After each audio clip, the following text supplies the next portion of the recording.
One of the most challenging parts of building plywood projects can be holding the large pieces in place and keeping them aligned during assembly, whether you're creating a 90-degree corner joint or a T-joint. One great trick is to make your own squaring jig. It's just two 1x2s put together with pocket hole screws. To use the jig, start by clamping one leg to one of your workpieces so it's aligned with the edge or the end.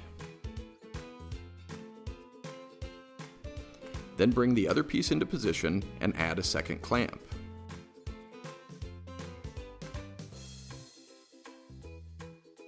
The jig and the clamps hold everything in place. That leaves both of your hands free to drive in the screws.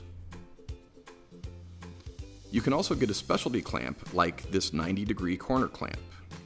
It clamps onto the two pieces you are assembling to hold them at 90 degrees without the need for a jig.